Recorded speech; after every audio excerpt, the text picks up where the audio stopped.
पन्नगे च सुरेंद्रे च कौशिके पाद संस्पृशि निर्विशेष मनस्काय श्री वीरस्वामिने नमः।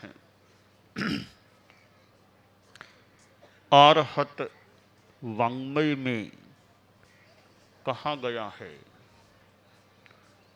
खामेमि सब जीवे सब्बे जीवा खमंतु में मिट्टी में सब भूएषु वेरम मध्य न केनई। हमारे जीवन में क्षमा का बहुत महत्व है। साधना की दृष्टि से, धर्माराधना की दृष्टि से, आत्म कल्याण की दृष्टि से भी देखें तो क्षमा धर्म एक कल्याणकारी धर्म है, अच्छा धर्म है। आदमी की यह कमजोरी होती है कि वह सहन नहीं कर पाता। कुछ प्रतिकूल परिस्थिति आई और कई बार आवेश आ जाता है, गुस्सा आ जाता है। आदमी को सहन करने का अभ्यास भी होना चाहिए। भले परिवार में जिए, समाज में जिए, किसी ने कुछ कहा, तत्काल आदमी प्रतिक्रिया गुस्से में आकर शुरू कर दे, तो यह सहिष्णुता की कमी का द्योतक हो सकता है। परिवार में भी सहन करना भी होता है, तब परिवार में कुछ शांति रह सकती है। तो सहन करते जाएं, कोई कुछ भी करे सब सहन करो, ठीक है, सहन तो करना ही चाहिए, सहना चाहिए, पर उचित तरीके से कहना भी चाहिए, मौके पर कहना भी चाहिए। ऐसा नहीं कि राम राज बरते, कोई कहने वाला नहीं, टोकने वाला नहीं। तो राम राज के दो अर्थ होते हैं। एक तो वह राम राज्य जहाँ सब लोग अनुशासित हैं, अच्छे हैं, कोई विशेष कहने की जरूरत नहीं, सब सुख में शांति में हैं, वह तो राम राज्य कहना मान लो, ठीक है। दूसरे अर्थ में राम राज है, कोई कहने वाला नहीं, कोई सुनने वाला नहीं, मनमत्ते करने वाले हैं, वो राम राज बढ़िया नहीं है। तो परिवार में ऐसा राम राज तो नहीं बरतना चाहिए, कोई किसी को कुछ कह भी नहीं सकता। परिवार का मुखिया है, पर वो स्वयं भी डरता है, कहूं कि न कहूं, कोई सुनेंगे या नहीं सुनेंगे मेरी बात को, कहूंगा तो दो की चार सुना देंगे मुझे, तो मुखिया बोल भी नहीं सकता। और दूसरे हैं वो सहन भी नहीं कर सकते। तो यह राम राज बढ़िया नहीं है। मौके पर कहा भी जा सके और सहा भी जा सके, तो कहना चाहिए, सहना चाहिए और शांति से रहना चाहिए।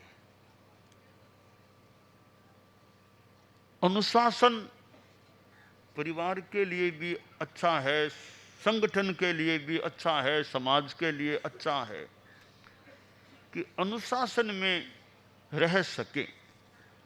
अनुशासन करने वाले भी, जैसा कि वो घोष है हमारा, निज पर शासन फिर अनुशासन, परम पूज्य आचार्य तुलसी, निज पर शासन फिर अनुशासन। तो यह सहिष्णुता, अनुशासन ऐसे तत्व हैं, समाज परिवार भी अच्छे रह सकते हैं और आत्मा भी अच्छी रह सकती है। एक परिवार था, गरीबी थी, तो परिवार का मुखिया बोला, भाई बहुत तंगी आ गई है पैसे की, सब जंगल में चलो, लकड़ियाँ काटेंगे, लकड़ियाँ लाएंगे, बेचेंगे, थोड़ा मिलेगा पैसा, ऐसे लकड़ियाँ काट काट के लाएं, काम चलाएं। तो परिवार में 10 एक लोग थे, बच्चे और युवक मिला करके। तो मुखिया ने कहा तो सब के सब जंगल में गए। पेड़ और थे तो मुखिया बोला, भी लगो काम में, काटो लकड़ियाँ। तो इंगित किया, युवक क्या बच्चे क्या आसपास कई पेड़ से लकड़ियाँ काटने लग गए। एक बड़ा पेड़ था, उसको भी काटना शुरू कर दिया। उस पेड़ में एक यक्ष रहा करता था। उसने सोचा, रे ये तो मेरे घर को उजाड़ देंगे, यहाँ तो मैं रहता हूँ, ये तो सब मिलके मुझे पूरे को इस पेड़ को काटेंगे, मेरा आश्रय चला जाएगा। ये तो 10 एक लोग हैं, 15-20 मिनटों में काट के सारा खत्म कर देंगे पेड़ को।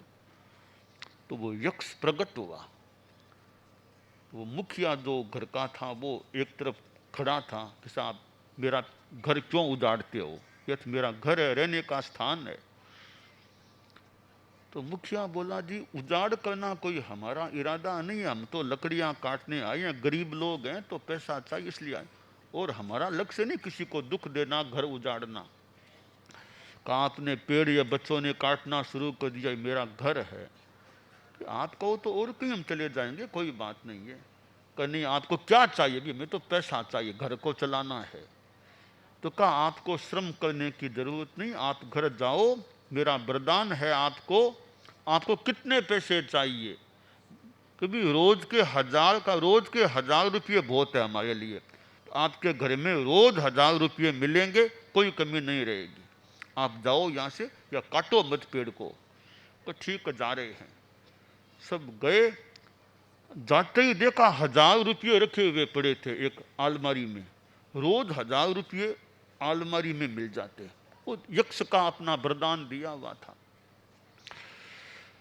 तो घर के बच्चों ने पड़ोस के बच्चों से कहा, भी हम तो वहां गए थे, यक्षराज आया था, वरदान दिया, रोज के हमें 1000 रुपये मिलते हैं।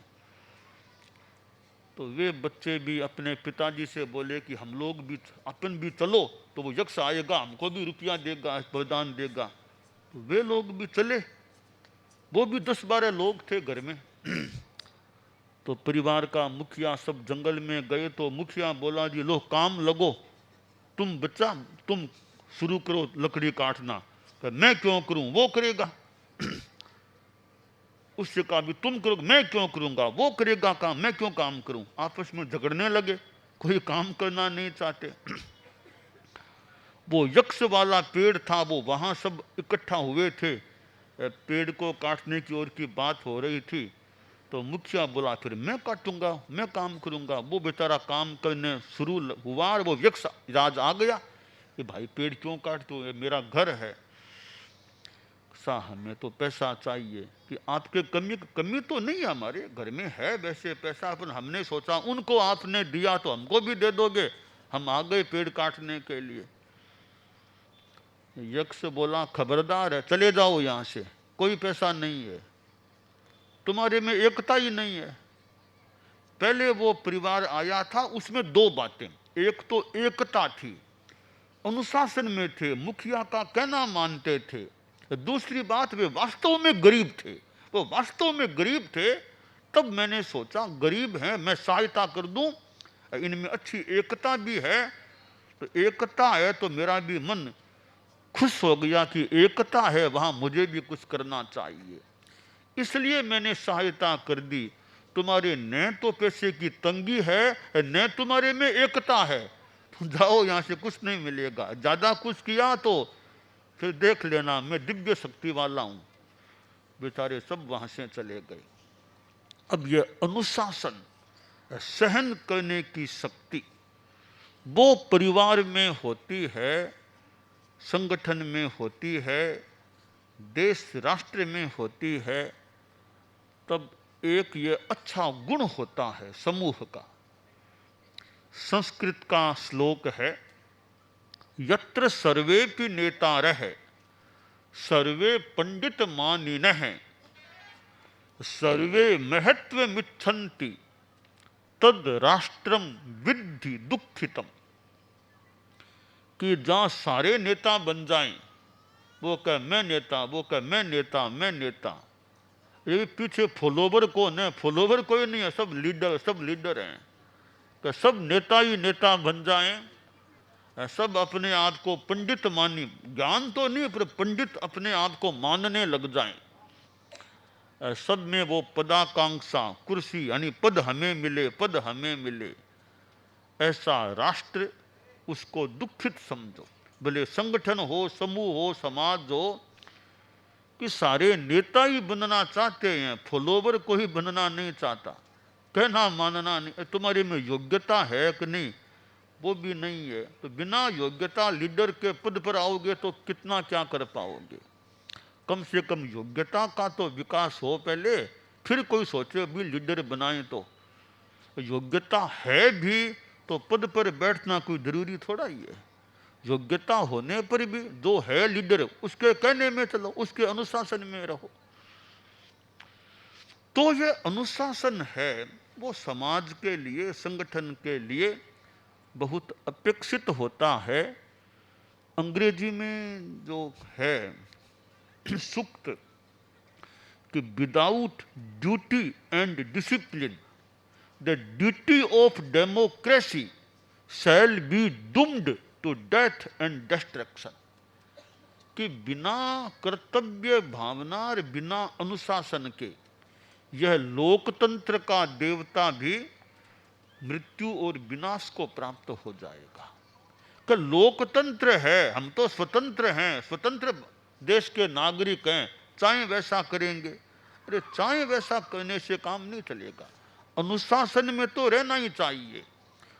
लोकतंत्र का मतलब यह नहीं कि चाहो वैसा करो, कि by people, for people, of people. जनता का राज है, जनता का राज है तो अनुशासन के बिना राज क्या वो विकृत राज कहीं हो जाएगा।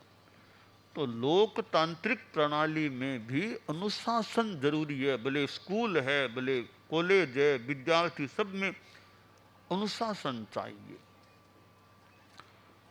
और स्वतंत्रता एक चीज है, स्वच्छंदता इस रूप में कि जहां कोई अनुशासन नहीं।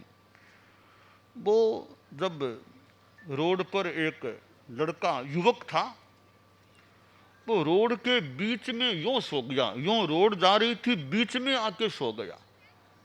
सोए तो फुटपाथ पर मान लो फिर भी कोई सो गया, कोई बात नहीं, रोड के बीच में यूं आड़ा सो गया। इतने में एक कार उधर से आई, उसके निकट आ गई। तो ड्राइवर बोला भैया उठो, ये कार आ रही है, उठो। कहा मैं क्यों उठूं, तुम कौन हो मुझे कहने वाले? मैं आजाद भारत का नागरिक हूं, मैं चाहूं वैसा करूंगा, तुम कौन हो मुझे टोकने वाले, रोकने वाले, कहने वाले? मैं चाहूं वैसा, मैं स्वतंत्र भारत का नागरिक हूं। अरे भैया नागरिक हो भारत के, पर रोड तो चाहिए ना वाहनों को जाने, ट्रैफिक का है, रोड को एक तरीके से सो, फुटपाथ पर सो जाओ, बीच में कहाँ सोए हो? कि नहीं नहीं मुझे मत बोलो, मैं आजाद भारत का नागरिक हूं, चाहूं वैसे कर सकता हूं। तो ड्राइवर ने सोचा ये यूं तो नहीं मानेगा, तरीके से ही मनाना पड़ेगा। वो कई बार वो मनाने के लिए तरीका काम लेना होता है।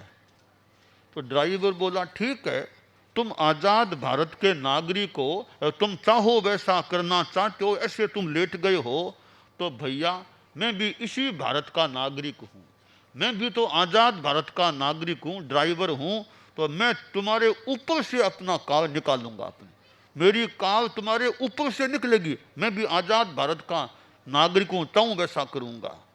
अब वो कार को निकट लाने लगा, तब उठा, एक तरफ हो गया। तो भाई स्वतंत्र भारत के नागरिक हो तो तरीके से तो रहना चाहिए ना। देश का भी अपना विधान है, संस्थाओं का भी अपना संविधान विधान होता है, समाज के भी नियम कायदे कुछ होते हैं। तो नियम कायदा अनुशासन मर्यादा इसका मान सम्मान नहीं रखोगे, तुम मर्यादा का मान नहीं रखोगे, तुम्हारा फिर कौन मान रखेगा। तो बड़े से बड़ा व्यक्ति है, उसको भी अपने से ऊपर वाले का तो मान सम्मान एक रखने की बात होती है।